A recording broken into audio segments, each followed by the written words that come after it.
Assalamualaikum, welcome to Day with Zainab. Magandang araw mula dito sa Pakistan. Papunta kami ngayon sa mga biyanan ko para doon mag-lunch. Kasama na rin namin ang mga pinsan ni na kuya na doon natulog sa bahay kagabi. Nakapang-alis nga na damit si na kuya at bunso dahil pagkatapos dito kina Mama Johnny ay bibisita naman kami sa bahay ng kaibigan ni Habi na noong nakaraang buwan pa kami ini-invite. Bumili na rin kami sa daan ng roti, tamang-tama sa salen or ulam na niluto ni Mama Johnny. Pati yung mga Tupperwares ni Mama kapag nagpapadeliver siya sa amin ng mga luto niyang pagkain ay hindi namin nakalimutan. Pang take out na rin namin mamaya, o diba? Malapit lang naman ang bahay ng mga biyanan ko sa bahay na tinitirhan namin. 10 minutes drive nga lang kung walang traffic. Si Mama or hipag ko nga ang kaagad na sumasalubong sa amin sa may gate. At ang aming prinsesang sina Jaffy Zara, hindi pa naliligo at halos kagigising lang daw niya ulit. Nagluto rin si Mama Johnny ng chicken biryani at dadalhan ko ng isang plato si Bobby ko dahil hindi siya makababa kaagad at meron siya mga tinuturo ang estudyante. Bumungad din naman sa may pintuan ang kagigising din na si Shehensha.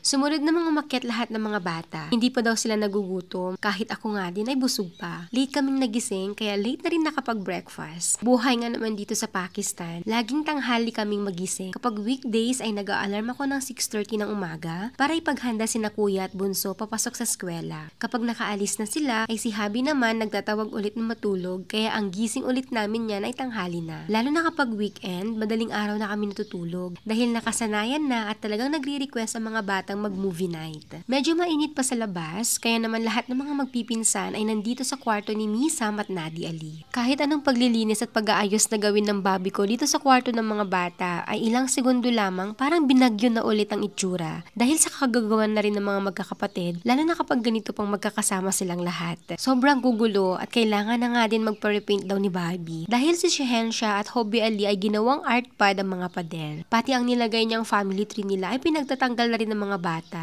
Nakailang sira na rin sila ng kanilang cabinet, napakaingay at napakagulo na nga ng lahat. Kaya sabi ko lumabas at bumaba na kami. Biglang hindi ko na makita si Jaffy Zara. Yun pala, nauna na siyang bumaba. At naku, ayan nga ay nagtatampo na naman. Dahil hindi daw siya pinapansin ni Bunso. Grabe naman talaga siya. Maya-maya naghain na si Mama Johnny, pero kami lamang ni na Habi, Kuya at Papa Johnny ang kakain dahil lahat ay mga sobrang busog pa daw talaga. Palagi ko ang sinasabi na masarap magluto ang biyanan ko. At kahit may salen na, ay laging nagluluto pa rin siya ng rice para sa akin. Dahil alam niyang yun ang mas kinakain ko kesa sa ulam at roti. At ang simpleng salad na to ay sobrang nagugustuhan ko na nung andito ako sa Pakistan. Kahit nga sibuyas na binabad sa suka lamang ay sarap na rin ako. Natapos na akong kumain pero si Jaffy Zara hindi pa tapos magtampo. Dahil si Bunso nandun sa taas at nakikipaglaro, hindi pa daw siya pinupuntahan at pinapansin. Paano malalaman nga ni Bunso kung wala namang nagtatawag sa kanya? Ang tagal kong suyuin dahil pabebe din katulad ko minsan. Binuhat ko na nga at pinagsabihan. Ayaw pa niyang pumasok sa loob at gusto ay tawagin ko na daw si Bunso para bumaba na. Habang nag-uusap kami sa kusina ni na Mama Johnny, may walang tigil na nagdo-doorbell. Akala namin kung sino. Mga batang kapitbahay pala ng mga kaibigan at kalaro ni na Jaffy Zara at Shehensha. Aba-aba at may mga dapper cards na rin ang dalawang to. Ang kukulit.